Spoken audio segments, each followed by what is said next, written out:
Hello, my fellow Earthlings. Welcome to FEM, where we discuss all things finance and empowerment. If this is your first time here, welcome. I'm so happy to have you here. And if this is not your first time here, if you are coming back, welcome. I am so happy to have you here.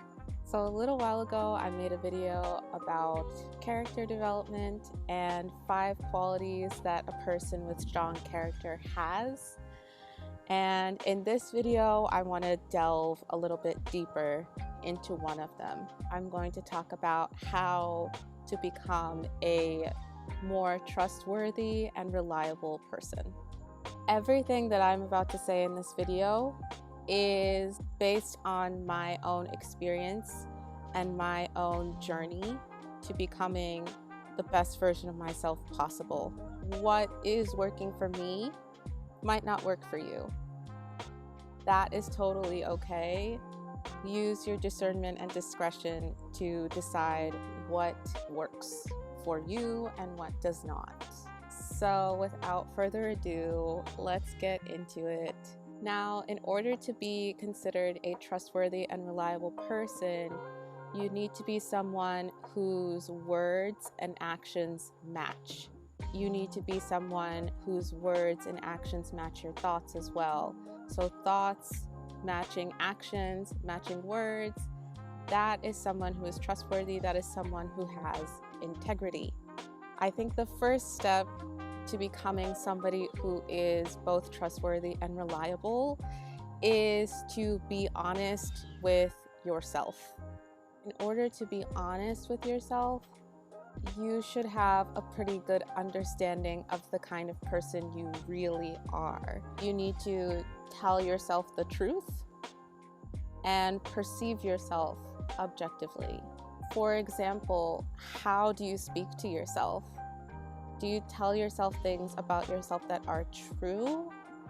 Or do you say things that are not necessarily based in reality, that are based on your insecurities, that are based on things that other people have said to you from a place of malice?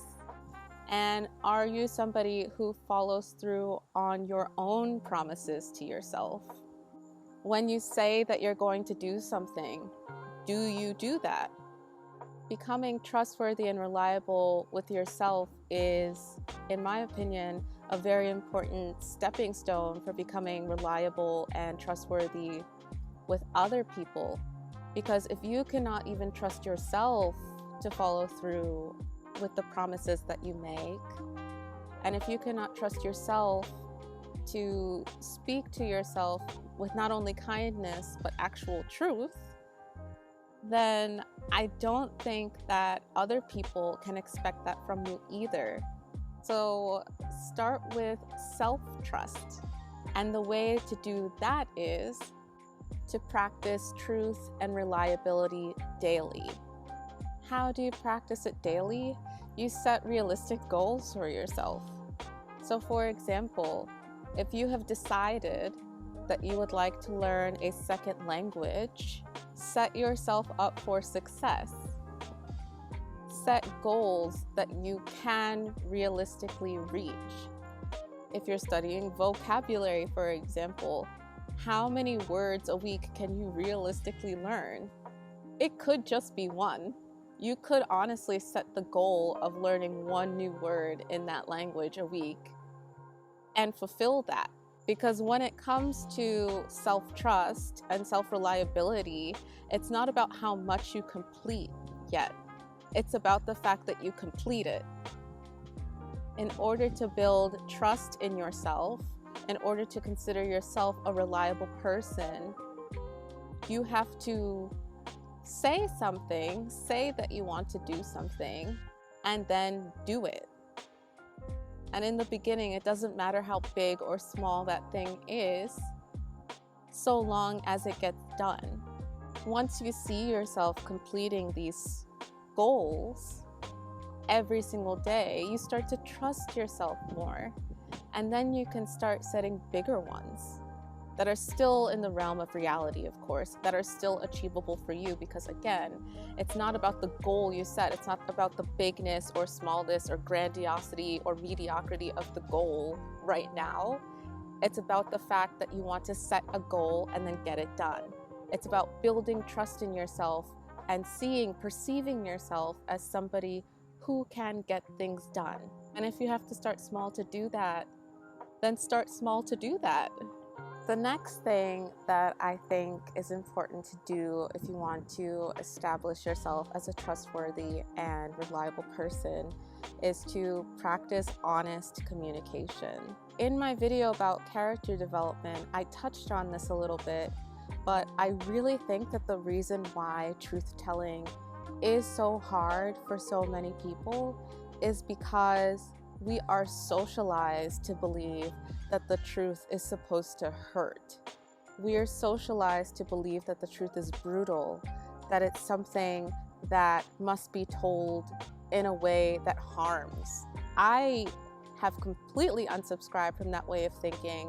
I genuinely think that if you cannot tell someone the truth without being I genuinely believe that if you cannot tell someone the truth in a kind and civil way, that you are a poor communicator. You do not know how to communicate effectively, and you need to develop your communication style. That is a hill that I am more than willing to die on, because I myself have practiced deliberately telling people the truth in ways that are kind and in ways that they can receive. But with that being said, it doesn't necessarily mean that a person is going to receive the truth if they are not ready to. If a person doesn't want to hear the truth, that is a very different story. But if someone is willing to hear the truth and you speak it in a way that is harmful or in a way that they cannot receive, then that is on you. But I digress. Going back to practicing communicating honestly. Now, I think for many people, regardless of the reason why, it is difficult to communicate honestly. Learning that the truth doesn't need to hurt was a huge relief for me, because it made me feel like less of a bad person for speaking it. It made me feel like I'm not actually hurting people when I tell them things that I need them to hear. It was a lot easier for me to tell the truth when I realized that the truth can be told with kindness and compassion. Start small. Start by expressing your thoughts, your opinions, your ideas, your preferences. Start by expressing the truth of who you are to the people around you. For conflict especially, keep in mind that in a moment of conflict, if the person you're in conflict with is somebody that you love, then you are not their enemy. You don't hate them and you don't want to hurt them, and you would like to think that they don't hate you and they don't want to hurt you either. You're on the same side, and so when you approach a situation from the angle of trying to come together and resolve, it is a lot easier to tell the truth in those situations than if you're trying to fight somebody. And the last idea I have for becoming someone who is more trustworthy and reliable is surrounding yourself with people who encourage honesty and reliability. If you are surrounded by people who don't respond well to the truth, or who are too sensitive, I'm not going to say sensitive, or who are too fragile to accept the truth regardless of how you put it, or if you are surrounded by people who are simply not ready for the truth, then you are going to feel less inclined to tell it. On the flip side, if you are surrounded by people who are not only welcoming of the truth, but who encourage you to tell your truth and who listen to you when you tell your truth, it becomes so much easier to tell the truth. With that being said, though, you might need to be the person that creates the space of safety in honesty. You might need to be the person who creates an environment in which telling the truth is welcome. And that depends a lot on how you yourself respond to the truth. That's another thing too. If you yourself are someone who does not or cannot respond to even light criticism with generosity and openness, then it's going to be very difficult for other people to want to tell the truth around you too. So it's important to keep people around you who can tell the truth in order to sharpen that skill of both giving honesty and receiving it back. Well, that's it for this video. Thank you so much for watching. If you enjoyed this video, if anything that I said resonated with you, please like, subscribe, comment. Tell me what you'd like to hear. Tell me what you want more of. And if you didn't like this video, please comment below and tell me why. I would love to hear. I would love to have a discussion about it. My ears and my heart are open to you all. I hope you have a wonderful day. Bye-bye.